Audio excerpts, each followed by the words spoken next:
Lecture जिसमें हम पढ़ेंगे बेटा क्वाड्रेटिक इक्वेशन, क्लास 10th की क्वाड्रेटिक इक्वेशन, जिसमें सबसे पहले अगर हम बात करें तो क्वाड्रेटिक इक्वेशन जनरली इस्तेमाल होती है अपने डेली लाइफ के कई टाइप की प्रॉब्लम्स को सुलझाने के लिए। ठीक है, जैसे मान लो अगर आप मार्केट जा रहे हो, राइट, और मार्केट जाते जाते आपको याद आया कुछ खरीद के लेके आना है, ठीक है, और ख़रीद के लेने के आने के साथ साथ आपको पैसा तो आपने दे दिया लेकिन आपको उसकी कॉस्ट नहीं बताती, राइट। तो आप अपनी आइटम्स की काउंटिंग के अकॉर्डिंग उसकी कॉस्ट को आप वेरीफाई करके अपनी जो कितना पैसा दिया उसकी रेट ऑफ हमारे पास उसकी एक्चुअल में प्राइस क्या था, वो सारी चीज़ें आप क्वाड्रेटिक इक्वेशन की मदद से निकाल सकते हैं। तो कई टाइप की डेली लाइफ की सिचुएशन यहाँ से आपको सॉल्व करने में मदद मिलती है क्वाड्रेटिक इक्वेशन से। ठीक है, तो सबसे पहले हम पढ़ेंगे बच्चों इसके अंदर जो इंट्रोडक्शन है, इंट्रोडक्शन ऑफ क्वाड्रेटिक इक्वेशन। ठीक है, चलिए सबसे पहले बात करें हम बेबीलोनियन, जो एक ऐसे मैथमेटिशियन जिन्होंने सबसे पहले क्वाड्रेटिक इक्वेशन का इस्तेमाल किया और वो भी क्वाड्रेटिक इक्वेशन को सॉल्व करने में उन्होंने हेल्प करी। और वो भी क्वाड्रेटिक इक्वेशन कौन से टाइप की ली थी उन्होंने, इस तरीके से एक्स स्क्वायर माइनस का p x plus q is equals to 0। ठीक है, अब ये जो क्वाड्रेटिक इक्वेशन है, इस टाइप की क्वाड्रेटिक इक्वेशन को उन्होंने ड्राइव किया। तो ये एक पर्टिकुलर फॉर्मेट नहीं था पहले, अगर आप देख सकते हैं, अगर अभी की जो क्वाड्रेटिक इक्वेशन आने वाली है और इसको कंपेयर करना तो इन दोनों में बहुत बड़ा आपको अंतर मिलेगा, राइट। तो बेबीलोनियन ने इस टाइप की क्वाड्रेटिक इक्वेशन को सॉल्व करने में हेल्प की थी, या उन्होंने सॉल्व करने का स्टेप लिया। ठीक है, तो उसके बाद क्या आता है कि जनरली हमारे पास क्वाड्रेटिक इक्वेशन होती कैसी है। ठीक है, जैसे मान लो मेरे पास पी एक्स कोई पॉलिनोमियल है, जो कि कैसा पॉलिनोमियल बच्चों, क्वाड्रेटिक पॉलिनोमियल। ठीक है, तो क्वाड्रेटिक पॉलिनोमियल अगर मेरे पास कोई पी एक्स पॉलिनोमियल कैसा है, क्वाड्रेटिक है, और अगर मैंने उस पी एक्स पॉलिनोमियल को 0 के इक्वल कर दिया, ठीक है, जैसे कोई क्वाड्रेटिक पॉलिनोमियल आप जानते हैं क्वाड्रेटिक पॉलिनोमियल हो सकता है जैसे 3x स्क्वायर प्लस का 4x प्लस 6, ये क्वाड्रेटिक पॉलिनोमियल है। अगर मैंने इसको 0 के इक्वल कर दिया तो यही हमारी क्वाड्रेटिक इक्वेशन बन जाती है। किसी भी क्वाड्रेटिक पॉलिनोमियल को अगर आप इक्वल्स टू 0 ले लेते हैं तो ये क्वाड्रेटिक इक्वेशन बोल दी जाती है ना, and it is called a quadratic equation, right. आगे अगर हम चर्चा करें बच्चों, the general form of the, general form भी बोल सकते हैं और standard form, right, general form and standard form of the quadratic equation in the variable x, यानी कि क्वाड्रेटिक इक्वेशन आप सीख रहे हो तो उसकी जो जनरल फॉर्म होती है या स्टैंडर्ड फॉर्म होती है in terms of variable x। अब वेरिएबल जरूरी नहीं है कि मैं x इस्तेमाल कर रहा हूँ तो x ही करें हर बार, अलग अलग वेरिएबल भी आ सकते हैं, y भी इस्तेमाल हो सकता है वेरिएबल के प्लेस पे। ठीक है, तो इसीलिए x के फॉर्म की बात कर रहा हूँ मैं केवल, है ना। अगर कोई वेरिएबल x के फॉर्म में अगर कोई क्वाड्रेटिक इक्वेशन की जनरल फॉर्म या स्टैंडर्ड फॉर्म आपको लिखनी है तो उसका तरीका होता है क्या, a x square plus B x plus c is equals to 0, right. ये हमारी क्वाड्रेटिक इक्वेशन की general form as well as standard form होती है, राइट। इसके अंदर अगर हम कैटेगराइज करें कि ए क्या है मेरे पास, ये ए, बी क्या है मेरे पास, ये सी क्या है, ये आपको पता होना चाहिए। A b c are the real numbers, ये कांस्टेंट है जो कि कौन से नंबर हो सकते हैं, रियल नंबर हो सकता है। कोई भी वैल्यू इसके अंदर रूट में मिल सकती है, कोई वैल्यू इसमें फ्रैक्शन में मिल सकती है, कोई वैल्यू नेगेटिव में मिल सकती है, कोई वैल्यू आपको इसके अंदर पॉजिटिव में मिल जाएगी, राइट, पॉइंट में मिल जाएगी। तो ए बी सी के प्लेस पर आपको अलग अलग टाइप से वैल्यूज़ मिल जाएंगी, लेकिन कंडीशन ये है कि ए की वैल्यू 0 आपको नहीं मिलेगी, ए की वैल्यू इस केस में 0 नहीं होगी। क्यों बच्चों, क्योंकि क्वाड्रेटिक इक्वेशन हमारी इस टाइप से है, राइट। अगर मैंने यहाँ पर जो पहला टर्म है ये 3 की जगह पर मैंने यहाँ 0 ले लिया तो ये बन जाएगा 0x square plus 4x plus 6। तो 0 का मल्टीप्लाई हम किसी में करते हैं तो पूरा क्या हो जाता है, 0 हो जाता है। तो सिंपल हमारे पास क्या रह गया, 4x प्लस 6 इक्वल्स टू 0 रह गया। तो अब ये लीनियर इक्वेशन बनी, ना कि क्वाड्रेटिक इक्वेशन। ठीक है, तो क्वाड्रेटिक इक्वेशन को क्वाड्रेटिक इक्वेशन बोलने के लिए कंपलसरी जरूरी ये है कि एक्स स्क्वायर का जो कॉफिशिएंट है वो 0 नहीं होना चाहिए। अगर एक्स स्क्वायर का कॉफिशिएंट बच्चों अगर 0 हो गया ये वाला पार्ट, तो फिर ये क्वाड्रेटिक ना होके लीनियर बोल दी जाएगी फिर। ठीक है, तो इसीलिए अगर हम क्वाड्रेटिक इक्वेशन की स्टैंडर्ड फॉर्म लिखेंगे तो साथ के साथ ये जरूर बोलेंगे कि where a does not equals to 0, और ए बी सी कोई भी रियल नंबर हो सकते हैं लेकिन ए जो है वो 0 नहीं होना चाहिए। समझ में आ रही इतनी बात, ठीक, आगे बढ़ें। चलिए इधर अगर हम बात करें बच्चों roots of the quadratic equation, quadratic equation के रूट्स क्या होते हैं। जैसे कि आपने पॉलिनोमियल चैप्टर के अंदर जीरोस पढ़े होंगे, ठीक है, जैसे भी आपने जीरोस पढ़े थे वही उसकी दूसरी फॉर्म यहाँ पर रूट्स होती है। Quadratic equation as well as quadratic polynomial. Quadratic polynomial को ही आगे रिलेट करके हम क्वाड्रेटिक इक्वेशन बना देते हैं। जैसे कि अभी मैंने डेफिनेशन में बताया कि क्वाड्रेटिक पॉलिनोमियल को अगर हम जीरो को इक्वल कर देंगे तो वो हमारी क्वाड्रेटिक इक्वेशन बन जाती है। ठीक है, तो ऐसे ही जो जीरोस हमने निकाले थे, है ना, पॉलिनोमियल चैप्टर के अंदर अगर हम जीरोस निकालते हैं तो उन्हीं जीरोस को हम यहाँ पर roots of the quadratic equation बोलते हैं।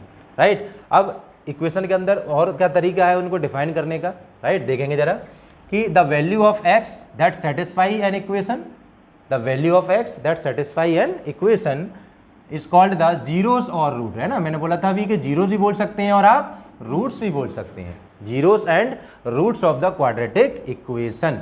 यानी कि x की ऐसी वैल्यू जो किसी क्वाड्रेटिक इक्वेशन में पुट करने के बाद उसकी इक्वेशन को सेटिस्फाई कर देती है, तो उस टाइप की वैल्यू को, यानी कि उस पर्टिकुलर वैल्यू को ही हम जीरोस बोल सकते हैं एज वेल एज रूट्स भी बोल सकते हैं।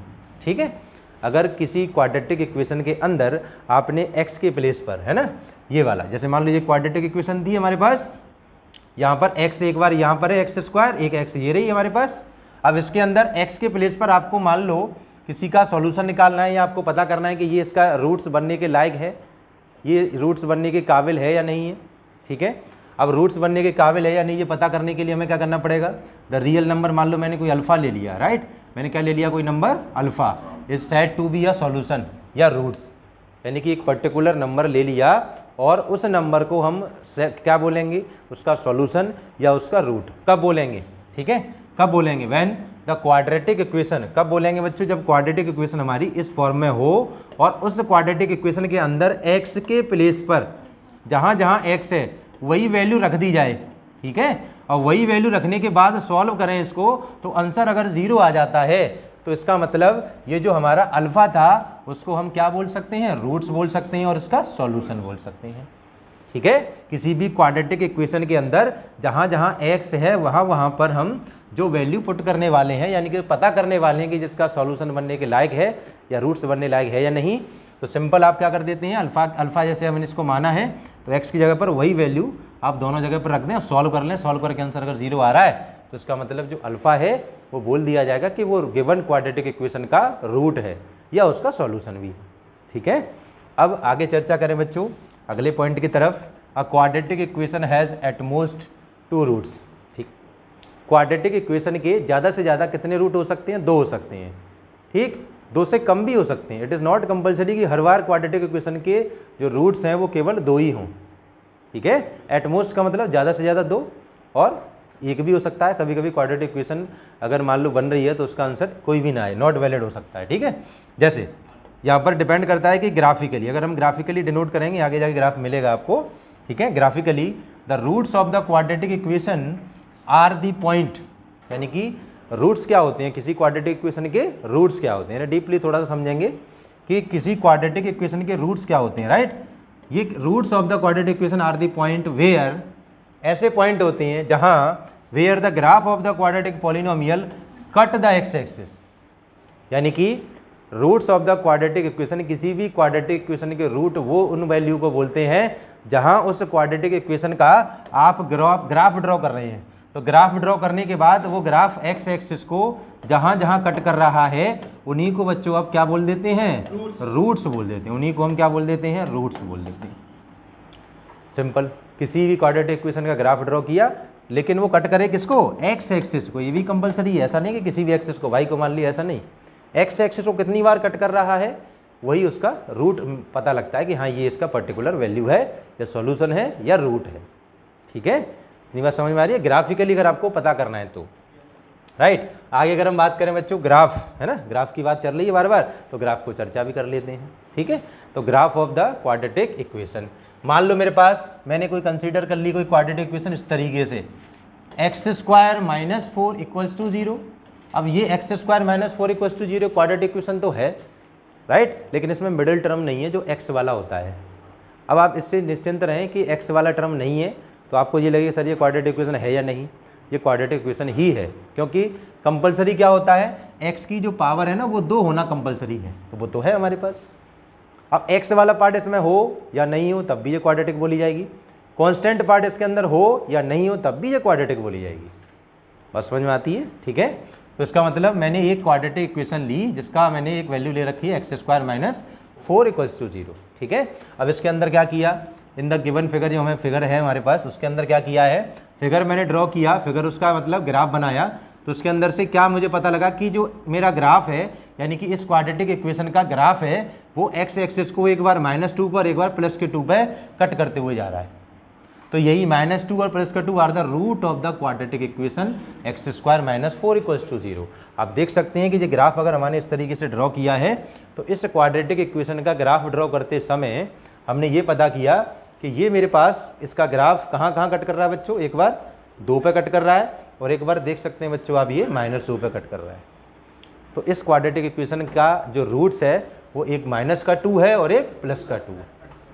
इस तरीके से हम ग्राफ की मदद से कर सकते हैं। लेकिन समस्या ये है कि ग्राफ हम बार बार कब बनाएंगे, कैसे बनाएंगे, हमारे पास पेन, स्केल या ग्राफ ड्रॉ करने के लिए हमारे पास प्रॉपर फॉर्मेट नहीं होता, फंस जाती है ना। तो कैसे हम इसके रूट्स निकाल सकते हैं।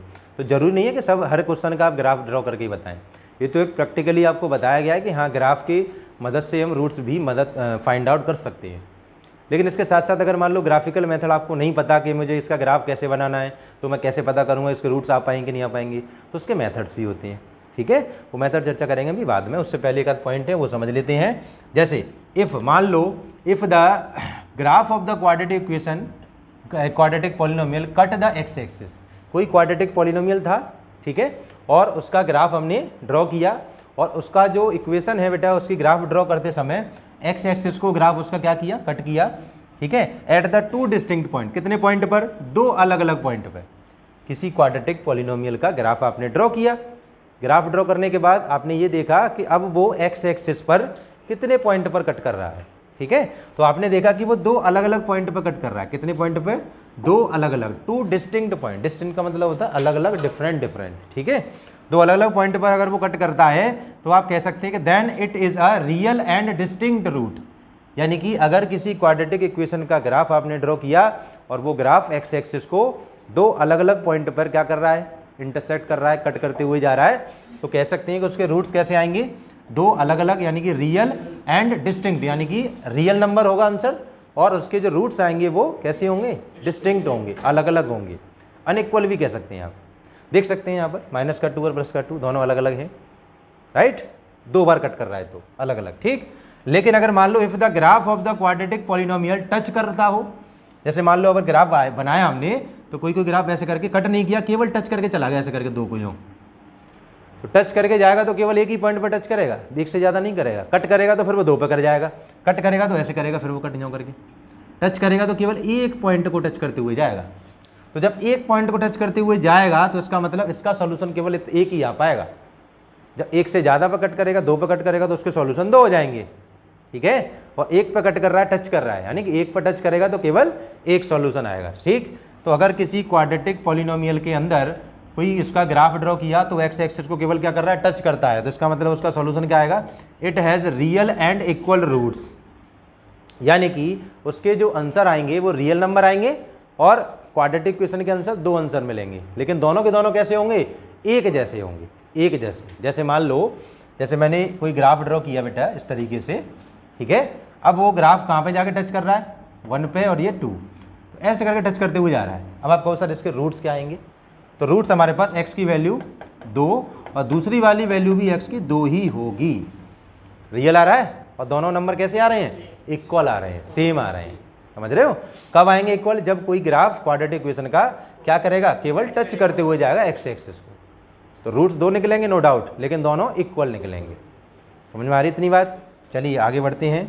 आगे भी है बच्चों, if the graph of the quadratic polynomial, अगर मान लो ना तो कट कर रहा और ना ही वो टच कर रहा, ठीक है, ना तो वो कट कर रहा है और ना ही वो टच कर रहा है, तो इसका मतलब उसके रूट्स क्या होंगे, इसका मतलब उसके रूट्स x एक्सिस को ना तो वो टच कर रहा है ना कट कर रहा, then it doesn't have any real root.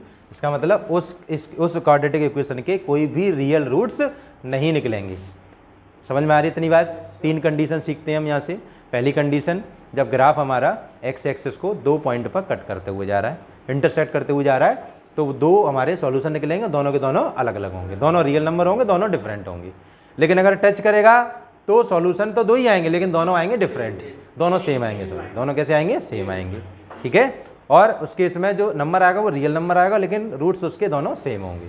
लेकिन अगर ना तो टच कर रहा है और ना ही कट कर रहा है तो कोई भी रियल रूट्स नहीं आएंगे, ठीक है। इतनी बातें हम यहाँ से सीखते हैं ग्राफिकल मेथड की मदद से कि रूट्स का नेचर क्या रहेगा, रूट्स का आंसर क्या क्या आएगा, ठीक है।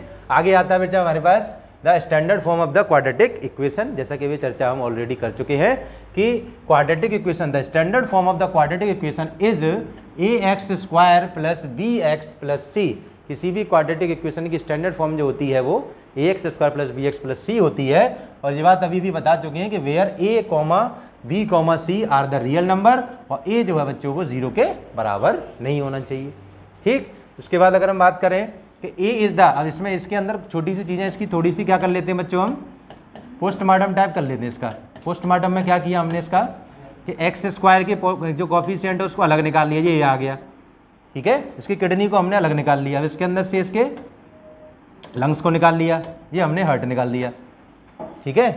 हार्ट ही निकलेगा तो फिर क्या क्या बचा उसके अंदर, राइट। तो ये इसका हार्ट माना जाएगा। क्वाड्रेटिक इक्वेशन के अंदर हार्ट जो होता है वो x² का कॉफिशिएंट होता है, क्योंकि वही निकल गया तो वो क्वाड्रेटिक इक्वेशन बोली नहीं जाएगी, सिंपल सी बात। तो यहाँ पर हम इसको बोलेंगे क्या, अब मैंने तो ये जनरली नाम दे दिया पोस्टमार्टम करते समय कि हार्ट दे दिया, ये दे दिया, लेकिन जनरली हम मैथमेटिकल कंडीशन में हम इसको क्या बोलेंगे। तो देखेंगे बच्चा, ये a is the coefficient of x²। a क्या होता है, x² का कॉफिशिएंट होता है, ये जानते हैं हम कि a यहाँ पर कॉफिशिएंट ऑफ x² है, राइट। आगे it is called the quadratic coefficient, इसको बोलते हैं बच्चों हम क्वाड्रेटिक कॉफिशिएंट, a को हम बोल सकते हैं क्वाड्रेटिक कॉफिशिएंट, राइट। आगे b जो होता है वो कॉफिशिएंट होता है बच्चों किसका, कॉफिशिएंट ऑफ x होता है, राइट। इसको बोल सकते हैं it is called the linear coefficient, क्योंकि ये किसका है, लीनियर का, यानी कि इसकी पावर 1 है। और a जो कॉफिशिएंट है वो x² है, क्योंकि ये क्वाड्रेटिक है इसलिए इसको क्वाड्रेटिक कॉफिशिएंट बोल रहे हैं, और ये लीनियर है क्योंकि पावर इसकी 1 है इसलिए इसको लीनियर कॉफिशिएंट बोल रहे हैं। और c आप जानते हैं कांस्टेंट टर्म है, इसमें आपको जब नई बात आपको सीखने को कोई मिली ही नहीं। दो बात बस इतनी सीखने को मिली कि x का जो कॉफिशिएंट होता है b उसको लीनियर कॉफिशिएंट बोलते हैं, और x² का जो कॉफिशिएंट होता है a उसको हम क्वाड्रेटिक कॉफिशिएंट के नाम से जानते हैं। क्लियर है इतनी बातें, आगे बढ़े बच्चों, ठीक है। चलिए अब हमारे पास आता है method of solving the quadratic equation. Quadratic equation को सॉल्व करने के क्या क्या मेथड्स होते हैं। जैसे अब हर क्वेश्चन को हम ग्राफ बना के तो ड्रॉ करेंगे नहीं, हर क्वेश्चन का ग्राफ हमें बनाना आएगा भी नहीं, कभी कभी क्वेश्चन कॉम्प्लिकेटेड हो जाएगा, वेरिएबल की फॉर्म में आ गया, तब आप रूट कैसे निकालोगे। जैसे मान लो क्वाड्रेटिक इक्वेशन हमारी इस तरीके से आ गई, ax² plus b plus c x plus b into a into c, है ना, इस तरीके से आ गई कोई क्वाड्रेटिक इक्वेशन। तो इस केस में हम इसका ग्राफ कैसे ड्रॉ करें, क्योंकि हमारे पास कोई कांस्टेंट टर्म आई नहीं इस तरीके से, राइट। लेकिन रूट्स आपको निकालने हैं, तो रूट्स निकालने के लिए हर बार हम ग्राफिकल मेथड नहीं लगाएंगे। ग्राफिकल मेथड केवल समझने के लिए बेहतर है कि उसको क्वाड्रेटिक इक्वेशन को समझा कैसे जाता है, राइट। लेकिन आगे अगर हम चर्चा करें आगे तो इसके अंदर क्या है कि अगर इनको सॉल्व करना है तो सॉल्व करने के जो मेथड्स होते हैं बच्चों, हमारे पास 3 मेथड्स होते हैं, ठीक है। 3 मेथड्स होते हैं क्वाड्रेटिक इक्वेशन के अंदर, पूरी बुक के अंदर 3 ही मेथड दिए होते हैं। अब उन 3 मेथड में से जो सेकंड वाला मेथड है कंप्लीटिंग द स्क्वायर, ये अपने सिलेबस का पार्ट नहीं है 10th क्लास में, ना 11th में, ना 12th में, ना 9th में, है ना। 9th में तो होती नहीं है वैसे क्वाड्रेटिक, ठीक। तो completing the square method CBSE के अंदर सिलेबस का पार्ट नहीं है, तो completing the square method board ने भी हटा दिया है, नई बुक्स में आ रहा है एनसीईआरटी में, उसमें भी नहीं है। नई R S. Agarwal reference book generate हुई है, उसमें भी ये टॉपिक जो है completing the square method erase कर दिया गया, हटा दिया गया, डिलीट कर दिया गया, ठीक है। तो केवल और केवल हमारे पास 2 मेथड बचे बच्चों, एक स्प्लिटिंग द मिडिल टर्म जिसको हम फैक्टराइजेशन मेथड के नाम से भी जानते हैं, और दूसरा क्वाड्रेटिक फार्मूला वाला। तो क्वाड्रेटिक फार्मूला को अभी हम होल्ड करेंगे, आगे डिस्कस करेंगे। पहले हम बात करेंगे बच्चों स्प्लिटिंग द मिडिल टर्म वाले मेथड को, जिसको हम फैक्टराइजेशन मेथड भी बोलते हैं। और ये मेथड आपने पॉलिनोमियल चैप्टर के अंदर भी सीखा होगा, जीरोस निकालते समय आपने पॉलिनोमियल चैप्टर के अंदर फैक्टराइजेशन मेथड ऑलरेडी सीखा हुआ है, और 9th क्लास में भी आता है ये फैक्टराइजेशन मेथड, राइट। तो इसी मेथड को आगे हम कंटिन्यू करेंगे फिलहाल अभी स्टार्टिंग के लिए, राइट। अब इसके अंदर कुछ खास चीज़ें हैं जो एमसीक्यूज में मदद करती हैं क्वाड्रेटिक इक्वेशन को समझने के लिए। बेसिक सी चीज़ें हैं, कुछ खास हैं कि कभी कभी मान लो ए की वैल्यू अगर नेचर क्या है, बी की वैल्यू का नेचर क्या है, तो सी की वैल्यू क्या होगी, उसके रूट्स कैसे होंगे, राइट, इस पर डिपेंडेंट। जैसे सबसे पहले आता है मेरे पास कि अगर मान लो ax² प्लस bx प्लस सी मेरी क्वाड्रेटिक इक्वेशन है स्टैंडर्ड फॉर्म की, जिसमें आपको पता होना चाहिए कि ए की वैल्यू जो है वो डज नॉट इक्वल्स टू 0 होती है, इसमें कोई बुराई नहीं है। ठीक है, आगे बढ़ते हैं। Can be reduce to the product of the two linear factor. इसको सॉल्व करने के लिए यानी कि splitting the middle term, factorized method, दोनों नाम बोल सकते हैं। दोनों में से इसको सॉल्व करने का जो मेथड होता है वो क्या होता है कि आपको क्या करना होता है, इसको स्प्लिट करना होता है, ब्रेक करना होता है। क्वाड्रेटिक से ब्रेक करना है किसकी फॉर्म में, लीनियर की फॉर्म में। क्वाड्रेटिक मेरे पास कैसा है, जैसे एक ए एक्स स्क्वायर था plus B x plus C equals to 0 था, ऐसे करके। अब मान लो मैंने इसको ब्रेक किया तो ये कुछ ऐसे बन गया, ए एक्स प्लस बी और ए एक्स प्लस सी, ऐसे कुछ बन गया मान लो, या एक्स प्लस सी मान लो। तो ये क्वाड्रेटिक से ब्रेक होके किस में आ गया, दो अलग अलग लीनियर फंक्शंस में ब्रेक हो गया। ठीक है, तो क्वाड्रेटिक से आपको ब्रेक करना होता है दो अलग अलग लीनियर फंक्शंस में। ठीक है, इसके बाद हम उसके रूट्स की तरफ बढ़ते हैं, उसके बाद हम रूट्स फाइंड आउट करते हैं। और जो रूट फाइंड आउट करने का तरीका है ऑफ द क्वाड्रेटिक इक्वेशन का, उसको हम कर देते हैं can we find by the equating the zero. उसको जीरो के बराबर करके उसके हम रूट्स निकाल लेते हैं। ठीक है, अब वो स्प्लिट कैसे करते हैं, ब्रेक कैसे करते हैं, वो सारी चीज़ें आपको एक क्वेश्चन के जरिए और सिखाई जाएंगी। उससे पहले उसका जो बेसिक फंडा है, यानी कि कभी कभी रूट्स हमारे किस तरीके के आ रहे हैं तो ABC की वैल्यूज़ क्या होंगी वो समझ लेते हैं। ठीक है, जैसे मान लो steps involving the solving the quadratic equation. Quadratic equation हमारे पास दे रखी है a x square plus B x plus c, जिसमें a does not equals to 0 है। हर बार मैं ये जरूर लिखूंगा और ये भी आपको भी समझना होगा कि ए की वैल्यू 0 नहीं हो सकती। ठीक है, देन आगे अब इसको स्प्लिटिंग मेथड से है ना, बाई स्प्लिटिंग द टर्म। और कौन सा टर्म, मिडिल टर्म, जिसको हम फैक्टराइजेशन मेथड के नाम से भी जान रहे हैं। ठीक है, इससे हम देखते हैं कैसे होता है। सबसे पहले काम हमने क्या करना है, स्टेप 1 कि फाइंड द प्रोडक्ट AC। जैसे मान लो मेरे पास क्वाड्रेटिक इक्वेशन है बच्चों, A x square plus B x plus C equals to 0। तो ए क्या है बच्चों हमारे पास, एक्स स्क्वायर का कॉफिशिएंट, और सी क्या है मेरे पास, कांस्टेंट टर्म। तो पहले तो इन दोनों का कर देना है मल्टीप्लाई, कांस्टेंट टर्म का और एक्स स्क्वायर के कॉफिशिएंट का। तो ए इंटू सी करेंगे तो AC आएगा कि नहीं आएगा। ठीक है, AC वो वाली AC नहीं है जो आप AC की तरफ इशारा कर समझ रहे हो, एयर कंडीशन वाली। ये C हमारा कांस्टेंट टर्म है, ए हमारा एक्स स्क्वायर का कॉफिशिएंट है। ठीक है, तो ये A इंटू सी मिल जाएगा, नॉट AC, है ना। तो इसके बाद सेकंड स्टेप क्या होगा कि फाइंड द फैक्टर, यानी कि A इंटू सी कर लिया तो कांस्टेंट मिल गया आपको मल्टीप्लाई करके। अब इसके आपको करनी है फैक्टर। फैक्टर करने का मतलब कि 18 आ गया मान लो मल्टीप्लाई करके, तो 18 के फैक्टर कर सकते हैं हम, 2 इंटू 3 इंटू 3, राइट। इस तरीके से आप उसके करेंगे फैक्टर्स। और फैक्टर करने के बाद जो हमारे फैक्टर अलग अलग आ रहे हैं उनको आप या तो ऐड करके या सब्ट्रैक्ट करके बीच वाले टर्म को लाने की कोशिश करो, बीच वाले टर्म को। ठीक है, बीच वाला टर्म मतलब जो B की वैल्यू है, इस तरीके से आप ड्राइव करिए इन फैक्टर्स को, जोड़िए घटाइए, जो भी करना है, जोड़ना है घटाना है, जो भी करना है आपको इस तरीके से सेट करना है कि बीच वाला टर्म आ जाए। और मल्टीप्लाई करके तो A इंटू सी का जो आंसर आ रहा है वो आ जाए। ठीक, और प्लस या माइनस करके बीच वाला टर्म आ जाए B की वैल्यू के बराबर। तो इस तरीके से हम मिडिल टर्म को स्प्लिटिंग कर देते हैं दो पार्ट में, और वो डिपेंड करता है कि कांस्टेंट टर्म क्या है और एक्स स्क्वायर कोएफिशिएंट क्या है, उन्हीं के अकॉर्डिंग ही मिडिल टर्म को स्प्लिट करते हैं। ऐसा नहीं कि कोई भी फैक्टर लिया कुछ भी बना दिया आपने। ठीक, किसी भी क्वाड्रेटिक इक्वेशन के जब हम फैक्टर करते हैं तो पर्टिकुलर आंसर आता है, रूट्स कोई भी आए तो रूट्स हमेशा यूनिक होते हैं, ये बात भी खास है। जैसे कोई बच्चा कहता है कि सर मान लो मेरे पास 5 इंटू 1 करते हैं तो भी 5 आता है। ठीक है, और 6 इंटू 1 कर रहे हैं तो जैसे मान लो चलो 6 आ रहा है। ठीक, और 6 का फैक्टर करते हैं तो 2 इंटू 3 करते हैं, तब भी आपको जोड़ के आपको 6 तो मिल जाएगा मल्टीप्लाई करके, और 2 और 3 को जोड़ेंगे तो 5 मिल जाएगा। ठीक है, तो कभी कभी फैक्टरों में कभी कभी आप ये फंस जाती हैं कि सर 6 इंटू 1 करें या 2 इंटू 3 करें, क्योंकि 6 माइनस 1 करेंगे बच्चों, 6 माइनस 1 करेंगे तब भी 5 मिल जाएगा, और 2 इंटू 3 करेंगे तो जोड़ने के बाद अब तब भी आपको ये 5 मिल जाएगा। तो 6 के फैक्टर 2 हो गई, 6 इंटू 1 और 2 इंटू 3। ठीक है, तो 6 के फैक्टर हमारे पास 2 इंटू 1 तो 3 हो गए, तो 2 प्लस 3 किया तो बच्चों ये आपको 5 मिल गया। और 6 इंटू 1 करेंगे तो जैसे 6 मिल रहा है, तो 6 के फैक्टर अगर हम कर रहे हैं तो एक फैक्टर हमारा 6 इंटू 1 मिला है, इसको माइनस कर रहे हैं तब भी 5 मिल रहा है।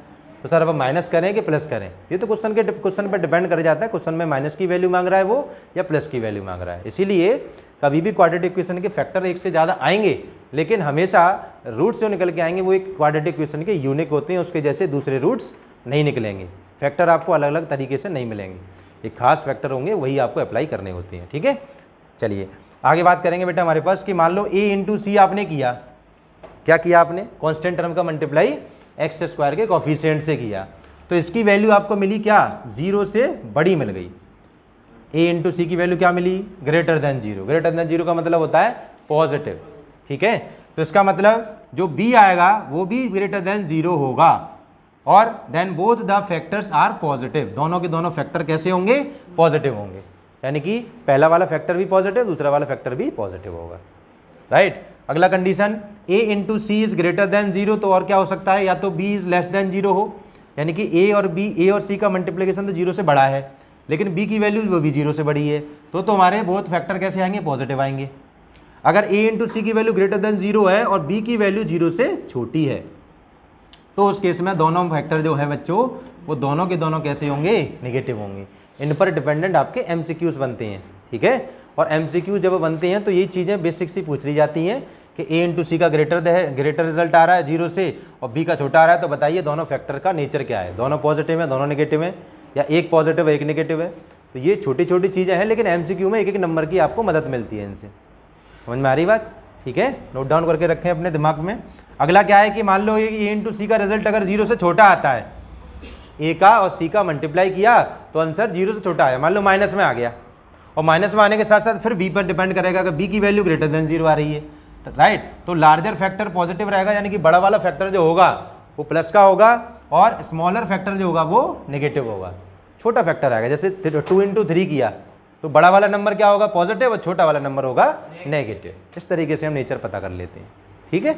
आगे क्या होता है बेटा कि अगर a इंटू सी का रिजल्ट जैसे सेम यहाँ पर था ऐसे यहाँ पर है, 0 से छोटा है, लेकिन b की वैल्यू भी अब 0 से छोटी है, नेगेटिव में, देन अब उल्टा हो जाएगा, लार्जर फैक्टर इज नेगेटिव और स्मॉलर फैक्टर इज पॉजिटिव। उधर ऊपर क्या था, लार्जर क्या था बेटा, ऊपर क्या था, positive is the factor, positive क्या हो जाएगा हमारे पास, लार्जर वाला, और स्मॉलर वाला नेगेटिव हो जाएगा। कब, जब b हमारा बड़ा होता है 0 से।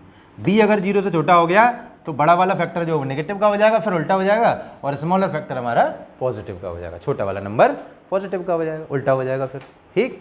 आगे क्या होता है, लास्ट हमारे पास पॉइंट एक स्टेप आ गए, लेकिन इसमें उसके बाद हमने स्प्लिट कर लिया, split the middle term into 2 parts using the factor obtained by the above step. ऊपर के स्टेप से आपको इस फैक्टर मिले, आपने या तो प्लस करके लिख दिया या माइनस करके लिख दिया। इतना करने के बाद हमने क्या किया कि स्टेप नंबर 4 में then factorize the quadratic equation and obtain the step by grouping method, है ना। ग्रुपिंग का मतलब कॉमन ले लेके पेयरिंग में, ग्रुपिंग मतलब पहले दूसरा और तीसरा और चौथा, चारों टर्म में से पहले दूसरे में से कॉमन ले लेंगे और दूसरे तीसरे और चौथे में से कॉमन ले लेंगे, ग्रुपिंग करके, ठीक। कॉमन लेने के बाद हमारे फैक्टराइज दो अलग अलग हमारे पास फैक्टर्स बन जाएंगे, और दोनों को क्या करेंगे बच्चों, हम इक्वेट कर देंगे किससे, लीनियर फैक्टरों को 0 के बराबर इक्वेट करके हम उसकी वैल्यूज निकाल लेंगे, ठीक है। सॉरी, चलिए अब एक देख लेते हैं क्वेश्चन हम कैसे करते हैं। जैसे मान लो मेरे पास कोई क्वाड्रेटिक इक्वेशन दे रखी है, इसको आपको फैक्टर करने हैं, वो भी फैक्टराइजेशन मेथड की मदद से। देखो कैसे करते हैं, जैसे मेरे पास क्वाड्रेटिक इक्वेशन है बच्चों 2x² plus x minus 6 equals to 0, right.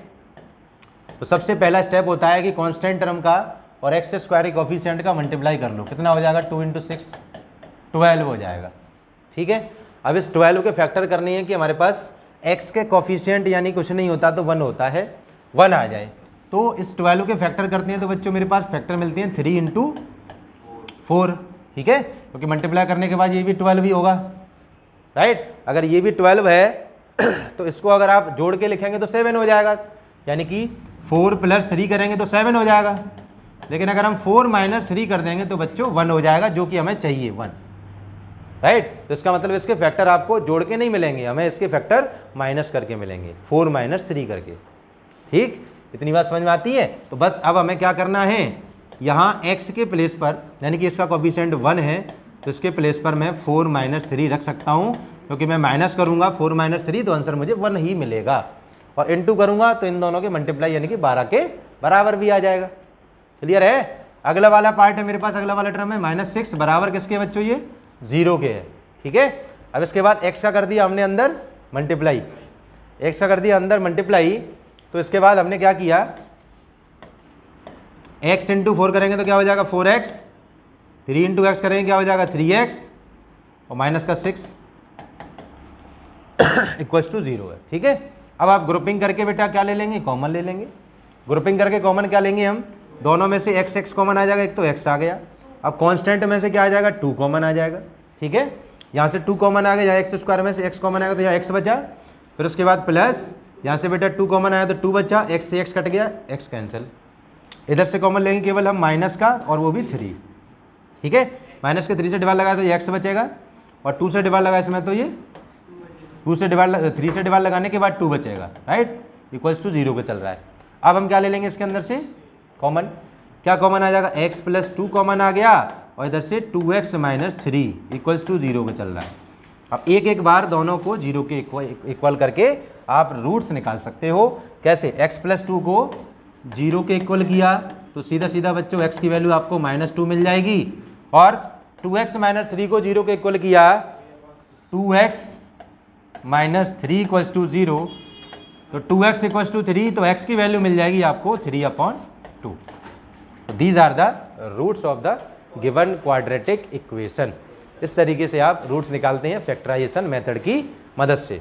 ठीक है, तो अब इसके अंदर अगर हम बात करें तो काफ़ी क्वेश्चन है अपनी एक्सरसाइज में, और क्वेश्चन डिस्कस करेंगे। ठीक है, इतना ही आज की वीडियो के लिए, चलिए।